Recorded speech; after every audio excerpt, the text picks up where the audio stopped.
हाय दोस्तों, मैं अजय धसमाना लेकर आया हूं अपनी लिखी कहानी जिसका शीर्षक है एहसास। और कहानी इस तरह से है।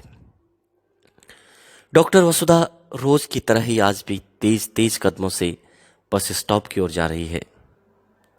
घर में नौकरानी सरला के होने के बावजूद घर में इतने काम हो जाते हैं कि घर के काम निपटाते निपटाते उसे रोज ही कॉलेज जाने के लिए देर हो जाती है। आज भी 9 बजे वाली बस उसकी छूटने ही वाली थी। 10 बजे से उसका एमए पहले सेमेस्टर की कक्षा में लेक्चर शुरू हो जाता है।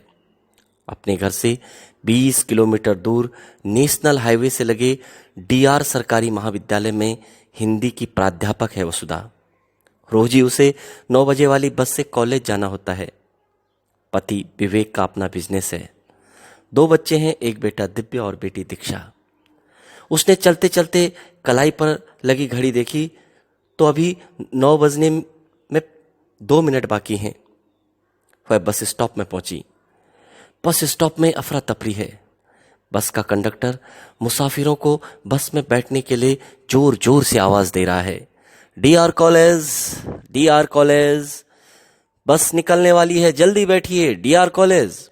और वसुधा को देखते ही कंडक्टर वसुधा से बोला, आइए मैडम, बस निकलने वाली है, बस जल्दी चलिए। वसुधा एक झटके से बस में चढ़ी। बस खचाखच भरी थी। टीआर महाविद्यालय के लिपिक गुप्ता जी ने जैसे ही वसुधा को देखा, वह अपनी सीट से उठते हुए वसुधा से बोले, आइए मैडम, बैठिए। और वसुधा ने मुस्कुराते हुए गुप्ता जी को धन्यवाद दिया। गुप्ता जी दूसरी सीट पर अपने साथी शुक्ला जी के साथ सटकर बैठ गए। डीआर कॉलेज की तरफ जाने वाली 9 बजे वाली बस में अधिकतर मुसाफिर कॉलेज के शिक्षक व कर्मचारी होते हैं। कुछ ही देर में बस अपने गंतव्य को निकल चली। बस में रोज ही राजनीति की चर्चाएं होती रहती हैं। चर्चा के विषय मोदी, योगी, राहुल, ओवैसी, पाकिस्तान, अमेरिका होते हैं। घर में भी विवेक के दोस्त जब भी आते हैं वो यही चर्चा करते रहते हैं। कान पक जाते हैं इन लोगों की बातें सुनकर उसके। चर की आवाज के साथ बस रुकी और वर्मा जी ने अलसाई आवाज में कहा, लो जी, आ गया अपना स्टाफ। और एक एक कर सभी लोग बस से उतरकर अपने अपने कार्यस्थल को चले गए। डॉक्टर वसुधा सीधे हिंदी विभाग के कक्ष में पहुंची। विभागाध्यक्ष डॉक्टर शर्मा ने वसुधा को देखते ही कहा, आप आए और बाहर आई। वसुधा ने मुस्कुराकर उनका अभिवादन किया। वसुधा ने अपनी अलमारी से नोट्स निकाले और निकल पड़ी कक्षा में व्याख्यान देने।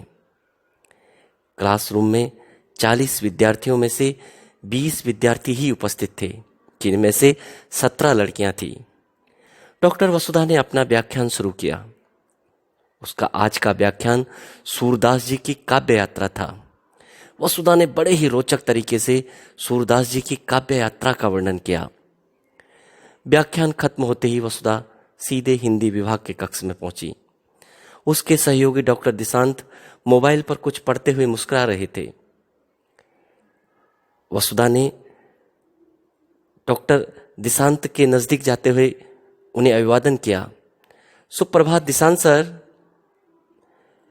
और मोबाइल की दुनिया में डूबे डॉक्टर दिशांत ने चौंकते हुए वसुधा के अभिवादन का जवाब दिया और वो फिर खो गए मोबाइल की दुनिया में। वसुधा को अजीब सा लगा डॉक्टर दिशांत का व्यवहार। वो सोचने लगी, ये तो अपने आप में ही खोए रहते हैं। कभी कभी किसी उपन्यास को पढ़ने बैठते हैं तो अपना व्याख्यान तक भूल जाते हैं।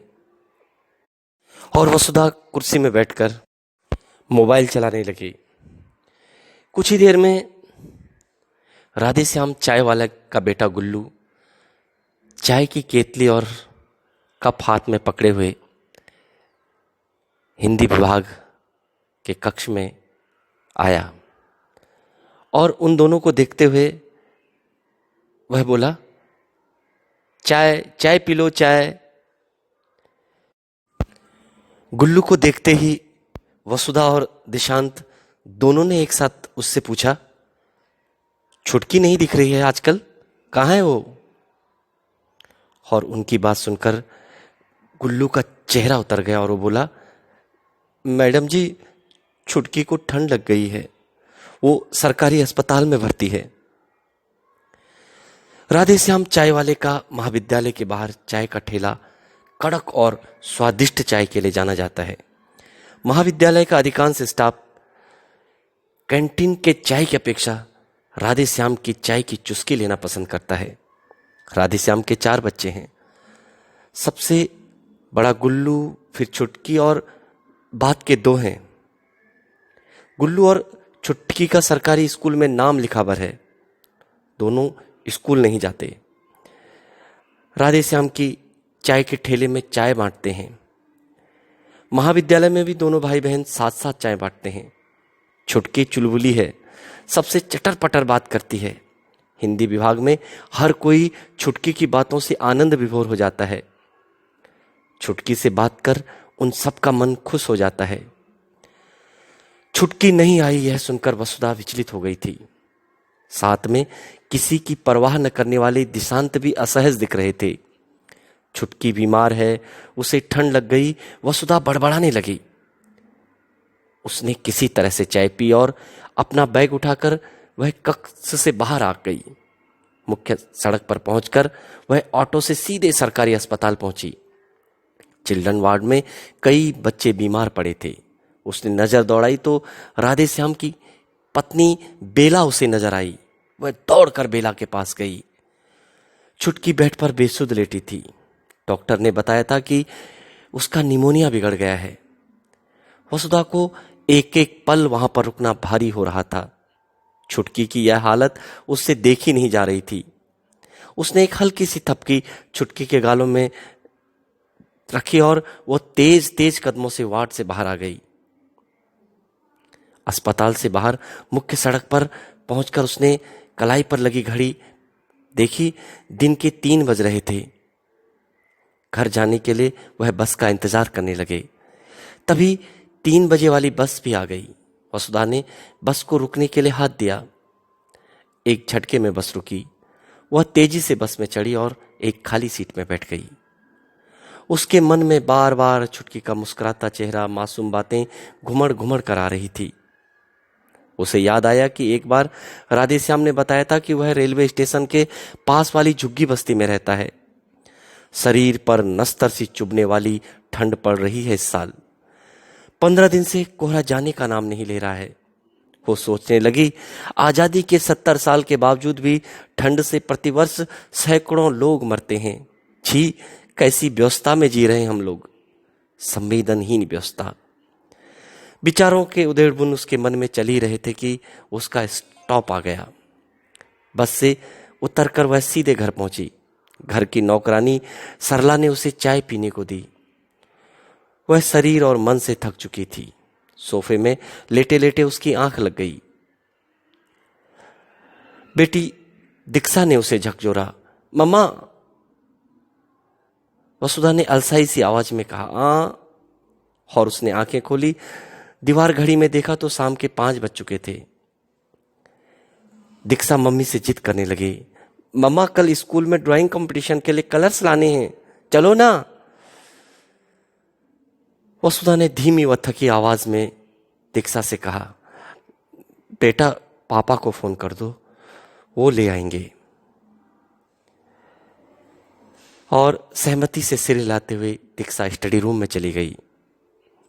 एक क्षण के लिए वसुधा ने अपने विचारों के प्रभाव को रोका।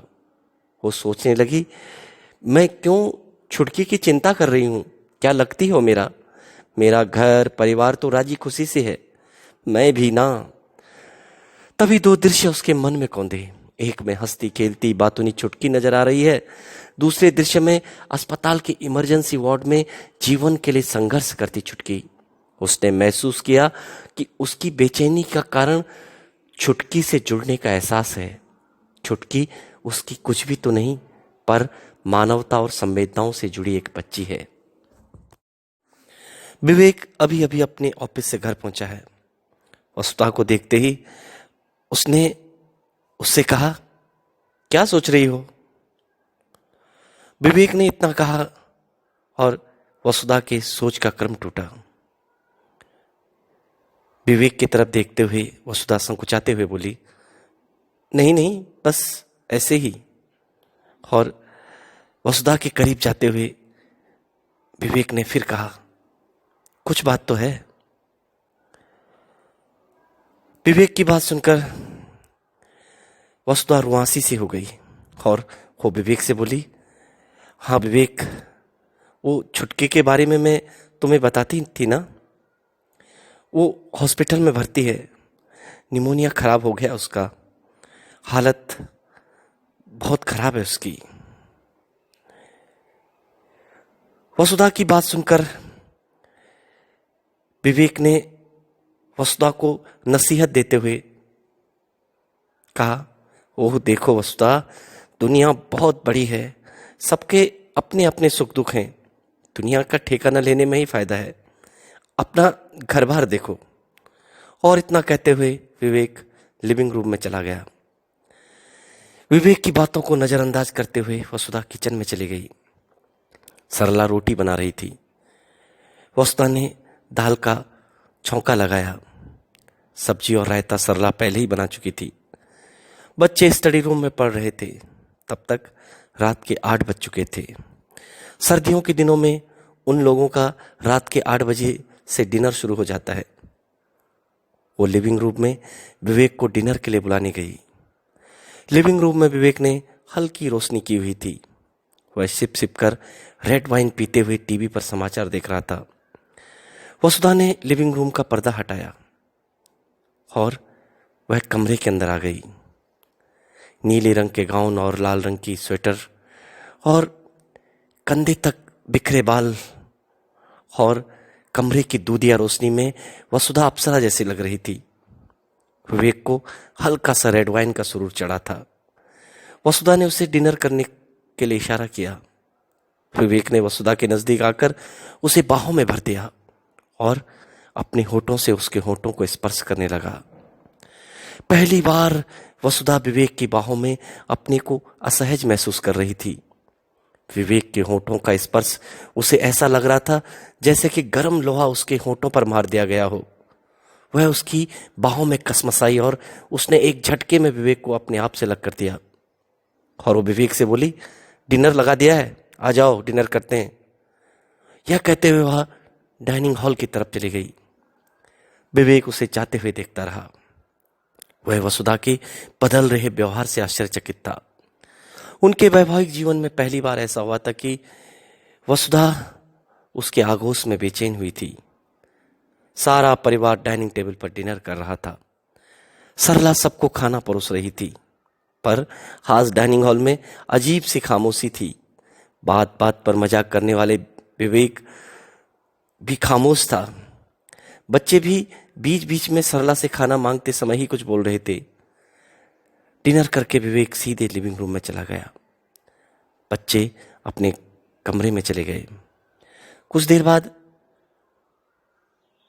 वसुधा भी लिविंग रूम में चली गई। विवेक बिस्तर में लेटे लेटे टीवी पर समाचार देख रहा था। वसुधा भी विवेक के बगल में रजाई ओढ़कर लेट गई और वो विवेक से बोली, सॉरी विवेक। विवेक ने वसुधा की तरफ देखा और बोला, इट्स ओके, पर तुम्हें क्या हो गया है? तुम्हारा एक हंसता खेलता परिवार है, तुम अपने परिवार से क्यों दूर जा रही हो? वसुधा ने कुछ नहीं कहा। वह सोचने लगी, मैं परिवार से दूर कहाँ हूं? हमेशा ही तो परिवार के सुख दुख में साथ दिया है मैंने विवेक का। क्या मेरी कोई इच्छाएं व भावनाएं नहीं है? आज विवेक के प्रेम आमंत्रणों को अस्वीकार क्या किया, उसे लगने लगा कि मैं परिवार से दूर जा रही हूं। उसे आज पहली बार विवेक के प्रेम में वासना महसूस हुई। पूरे दिन के घटनाक्रम को याद करते हुए वसुधा को नींद आ गई। अगले दिन सुबह ठीक 4 बजे उसके फोन का अलार्म बजा। वह बिस्तर से उठी और फ्रेश होकर बाथरूम में नहाने चली गई। जब वह बाथरूम से नहाकर बाहर आई तब तक 5 बज चुके थे। सरला भी जाग चुकी थी। सरला ने चाय बनाई। सरला और वसुधा दोनों ने डाइनिंग हॉल में साथ बैठकर चाय पी। उसके बाद वह लिविंग रूम में गई। अलमारी से उसने अपनी साड़ी निकाली। वह कॉलेज जाने के लिए तैयार होने लगी। विवेक गहरी नींद में सोया था। ठीक 5:30 बजे वह कॉलेज जाने के लिए बिल्कुल तैयार थी। सरला ने वसुधा से पूछा, मैम साहब आज इतनी जल्दी कॉलेज जा रही हो? और अपनी साड़ी का पल्लू ठीक करते हुए वसुधा ने सरला से कहा, हाँ सरला, साहब से कहना मुझे आज कॉलेज जल्दी पहुंचना है। मैं बाद में उनको फोन भी कर दूंगी। कलाई पर घड़ी बांधते हुए वह तेज तेज कदमों से गैलरी से होते हुए घर से बाहर आई और बस स्टॉप की तरफ चली गई। 6 बजे वाली बस चलने को तैयार थी। वह बस में चढ़ी। उसे आसानी से सीट मिल गई। आज उसके मन में कुछ चल रहा था। उसके चेहरे की दृढ़ता बता रही थी कि उसने जो सोचा है वह उसे पूरा करके ही रहेगी। ठीक 6:30 बजे बस सरकारी अस्पताल के सामने रुकी। वह बस से उतरी और सीधे अस्पताल के इमरजेंसी वार्ड में पहुंची। छुटकी के बेड के पास राधेश्याम खड़ा। वह तेज तेज कदमों से छुटकी के पास पहुंची। राधेश्याम ने हाथ जोड़कर उसका अभिवादन किया। छुटकी को सांस लेने में तकलीफ हो रही थी और उसमें बेहोशी छाई थी। डॉक्टर दीक्षित की आज ओपीडी ड्यूटी थी। इस वक्त वे राउंड पर हैं। सभी मरीजों का चेकअप करते हुए डॉक्टर दीक्षित छुटकी के पास आए। उसका चेकअप करने के बाद वह राधेश्याम से बोलिए, देखिए इस लड़की की कंडीशन क्रिटिकल हो गई है। इसकी छाती में कफ जमा हो गया है। अगर कफ न निकला तो इसे ब्रेन हेमरेज हो सकता है। वसुधा ने डॉक्टर से पूछा, डॉक्टर कफ बाहर करने की दवाई से तो कफ बाहर निकल सकता है ना? और डॉक्टर दीक्षित ने वसुधा से कहा, हाँ लेकिन अब बहुत देर हो चुकी है। अब तो कफ निकलने वाली मशीन से ही कफ बाहर निकलेगा और हमारे अस्पताल की मशीन रिपेयर हो गई है। शायद आज शाम तक रिपेयर होकर आ जाए, लेकिन आज शाम तक बहुत देर हो जाएगी। डॉक्टर दीक्षित ने एक सांस में सारी बातें कह दी। वसुधा ने डॉक्टर से पूछा, अब क्या किया जा सकता है डॉक्टर? डॉक्टर ने उन लोगों को सलाह दी, हाँ बच्ची स्वस्थ हो जाएगी अगर उसे किसी नर्सिंग होम में भर्ती करा दो। शहर का सिटी नर्सिंग होम सही है, वहां मशीनों की सारी व्यवस्था है, पर रुपए बहुत खर्च होंगे। इतना कहते हुए डॉक्टर ने वसुधा की ओर देखा और वसुधा ने राधेश्याम की तरफ। राधेश्याम की आंखें बेबसी से झुकी हुई थी। पैसों के आगे अपनी बेटी को बचाने की बेबसी। वहीं दूसरी तरफ वसुधा के मन में आक्रोश था कि करोड़ों के घोटाले वाले देश में गरीबों के लिए 5-10 हजार की मशीन भी सही हालत में मुहैया नहीं है। अपने विचारों को अपने मन से हटाते हुए वह डॉक्टर से बोली, डॉक्टर साहब हम छुटकी का इलाज सिटी नर्सिंग होम में कराएंगे, आप डिस्चार्ज प्रमाण पत्र बनवा दो। डॉक्टर दीक्षित ने सिर हिलाया और छुटकी का डिस्चार्ज प्रमाण पत्र बनवाने चले गए। उधर राधेश्याम की आंखों से झरझर आंसू बहने लगे। वसुधा ने राधेश्याम के कंधे पर हाथ रखते हुए उसे ढांढस दिया। वह उसे बताया कि वह रुपयों की चिंता न करे। लगभग आधे घंटे बाद नर्स ने अस्पताल से छुटकी का डिस्चार्ज प्रमाण पत्र राधेश्याम के हाथ में थमाया। वसुधा ने प्राइवेट एम्बुलेंस की व्यवस्था कर उसे सिटी नर्सिंग होम में भर्ती करा दिया।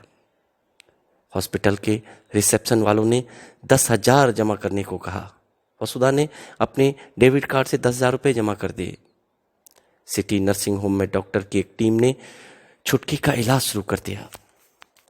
वसुधा ने कलाई पर लगी घड़ी देखी। सुबह के 9:30 बज चुके थे। तभी उसके मोबाइल की घंटी बजी। उसने पर्स से मोबाइल निकाल कर देखा, विवेक का। वसुधा ने जैसे ही फोन रिसीव किया, उधर से विवेक कह रहा था, हेलो वसुधा, कहाँ हो? आज सुबह जल्दी ही कॉलेज चली गई, क्या बात है? विवेक ने एक झटके में उससे सारी बातें पूछ ली। और इधर से वसुधा ने कहा, वो छुटकी की तबीयत ज्यादा खराब है। और विवेक ने कहा, अरे सुनो, अगर छुटकी की तबीयत में सुधार नहीं हो रहा तो उसे प्राइवेट अस्पताल में भर्ती करवा दो। तुम कहो तो कुछ देर में मैं भी वहां पहुंचता हूं। पैसों की चिंता मत करना, जो भी पैसा लगेगा हम लोग दे देंगे। और इधर से वसुधा ने कहा, हाँ, सिटी नर्सिंग होम में भर्ती कर दिया है उसे, इलाज शुरू हो गया है। अभी आपको आने की जरूरत नहीं है, जरूरी हुआ तो मैं आपको फोन करके बुला दूंगी। और उधर से विवेक ने यह कहकर फोन काट दिया, ओके बाय। और वसुधा ने भी फोन पर्स में रख दिया। वसुधा को इस बात की खुशी हो रही थी कि आखिर विवेक ने उसकी भावनाओं को समझा। तो वसुधा राधे श्याम के पास गई और उसे बताया कि वह कॉलेज जा रही है और वह छुटकी के इलाज के लिए पैसों की चिंता न करे, जो भी रुपए लगेंगे वो और उसके पति दे देंगे। वह सिटी नर्सिंग होम से टेम्पो से सीधे कॉलेज पहुंची। 10 बजने को 10 मिनट बाकी थी। हिंदी विभाग के कक्ष में उसने डॉक्टर शर्मा का अभिवादन किया। डॉक्टर शर्मा ने वही पुराने लहजे से उसका स्वागत किया। वसुधा ने डॉक्टर शर्मा को छुटके की बीमारी की सारी बातें बताई। सारी बातें ध्यान से सुनने के बाद डॉक्टर शर्मा ने लापरवाही से एक अटपटी बात कही कि जो जन्म लेता है वो मरता भी है। वसुधा सोचने लगी, कितना संवेदनहीन हो गया है समाज। अपनी खुशियों को जी रहे हैं, दूसरों की पीड़ा से कोई मतलब नहीं। आज वसुधा ने सभी कक्षाओं में व्याख्यान दी, लेकिन उसे पढ़ाने में जो आनंद पहले आता था वो नहीं आ रहा था। आज डॉक्टर दिशांत भी नहीं दिख रहे थे। दिन के 2 बज चुके थे। अब उसका कोई व्याख्यान नहीं था। वह छुटकी की तबीयत जाने ऑटो से सीधे सिटी नर्सिंग होम गई। नर्सिंग होम के मुख्य द्वार पर उसे राधेश्याम दिखा। जैसे ही उसने वसुधा को देखा, उसकी आंखों में एक चमक उभर आई। वह दौड़कर वसुधा के पास आया और उसे बताया कि डॉक्टर ने मशीन की सहायता से छुटकी के छाती में जमा कफ निकाल दिया है और अब छुटकी को आराम है और वह होश में आ गई है। वसुधा दौड़कर छुटकी के वार्ड में गई। छुटकी के नजदीक पहुंचते ही छुटकी ने वसुधा को देखा और वह वसुधा को देखकर हौले से मुस्कुराई। तभी वसुधा ने डॉक्टर दिशांत को देखा। राधेश्याम ने वसुधा को बताया कि डॉक्टर दिशांत सुबह के 10 बजे से ही उनके साथ नर्सिंग होम में हैं। राधेश्याम ने यह भी बताया कि डॉक्टर दिशांत ने उसे 5,000 रुपए दिए हैं घर में कंबल और गर्म कपड़े खरीदने के लिए। वसुधा ने देखा कि डॉक्टर निशांत अभी भी कहीं खोए हैं, शायद संवेदनाओं के सागर में विचरण कर रहे हों। तभी वसुधा के कंधे पर किसी ने हाथ रखा। वह चौंकी। उसने पीछे मुड़कर देखा तो विवेक थे। विवेक ने वसुधा से मुस्कुराते हुए पूछा, अब कैसी है तुम्हारी छुटकी? अरे तुम्हारी नहीं, हमारी छुटकी कैसी अब? विवेक ने इतना कहा था कि वसुधा की आंखों में आंसू छलक गए। ये आंसू भी तो अपनत्व के बुलावे का जैसे इंतजार करते हैं। और तभी रुंधे गले और दोनों हाथ जोड़े राधेश्याम उनके सामने खड़ा होते हुए बोला, बाबूजी, आप लोगों की कृपा से मेरी छुटकी स्वस्थ हो रही है। विवेक ने राधेश्याम के कंधे पर हाथ रखा और उसे दिलासा दिलाया कि वह चिंता न करे। कुछ देर छुटकी के साथ रहने के बाद वसुधा और विवेक ने राधेश्याम से छुटकी का ख्याल रखने को कहा और उसे बताया कि अब वह अपने घर जा रहे हैं। विवेक ने नर्सिंग होम के पार्किंग से अपनी कार निकाली और दोनों कार से घर की ओर निकल गए। विवेक कार ड्राइव कर रहा था। कार चलने की आवाज के अलावा कार में शांति थी। वसुधा के मन में विचारों का प्रवाह चल रहा था। उसे आत्मसंतोष है कि मानवीय संवेदनाओं के एहसास ने स्वार्थ को पराजित कर दिया है। विवेक ने भी तो उसके मन के एहसास को अपने आप में आत्मसात कर दिया है। घर पहुंचने तक दोनों के बीच कोई बातचीत नहीं हुई। घर पहुंचने पर विवेक सीधे लिविंग रूम में चले गए। वह भी विवेक के पीछे पीछे लिविंग रूम तक गई। विवेक ने उसे देखा और उसके दोनों कानों पर हाथ रखते हुए बोला, वसुधा, मुझे माफ करना। कल मैं तुम्हारे मन के अंतर्द्वंद को समझ नहीं पाया। और वसुधा विवेक से लिपट गई। आज वह अपने प्रेम को जी भर कर उड़ेलना चाह रही थी।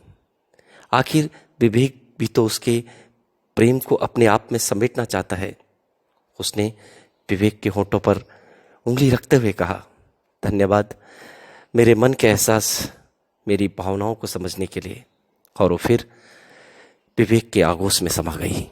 दोस्तों, ये कहानी इतनी है। धन्यवाद।